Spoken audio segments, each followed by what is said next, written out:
Music studio की धमाकेदार प्रस्तुति।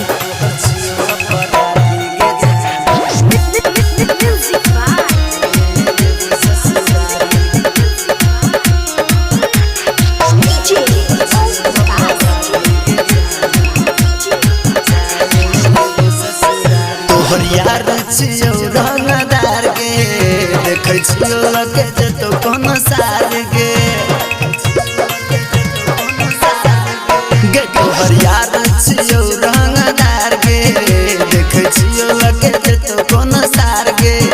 कोई जे बोलतौ अगर होई जइतौ मर्डर, जे करतौ तोरा से गे शादी गे गे गे। यार तोहर छियौ अपराधी गे, जानू जाए नहीं देव ससुरारी हे गे। यार तोहर छियौ अपराधी गे, जानू जाए नहीं देव ससुरारी गे जानू।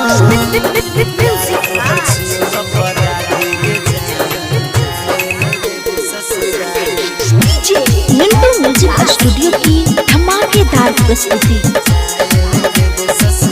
देखे छियौ के जान के करतौ सिंदूर दान हो, बाबू के भेज देबो दुनिया से गे गे। छियै बदनाम चाहे जेबो समसान कर देबो गे, ओकर हम काम तमाम। देखे छियौ के जान के करतौ सिंदूर दान हो, बाबू के भेज देबो दुनिया से गे गे। छियै बदनाम चाहे जेबो समसान कर देबो गे, ओकर हम काम तमाम। चाहे जेल हेतौ चाहे फांसी, हम करबौ सुने बदमाशी। कोई जे हेतौ अगारी करी देबौ वारी पारी, सुने हो जेतौ बड़का विवादी गे गे गे। यार तोहर छियौ अपराधी गे, जानू जाए नहीं देबौ ससुरारी हे गे। यार तोहर छियौ अपराधी गे, जानू जाए नहीं देबौ ससुरारी गे जानू।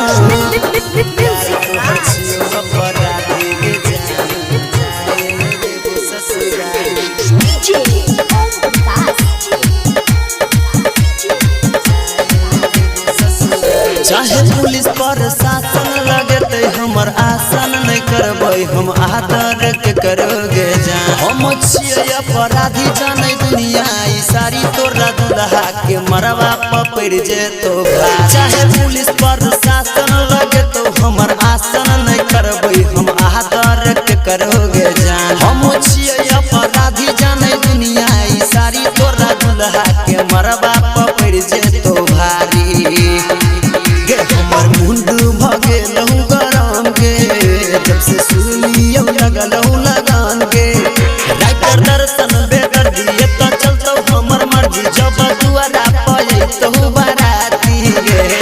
यार तोहर छियौ अपराधी गे, जानू जाए नहीं देबो ससुरारी। यार तोहर छियौ अपराधी गे, जानू जाए नहीं देबो ससुरारी गे जानू। मिंटू म्यूजिक स्टूडियो की धमाकेदार प्रस्तुति।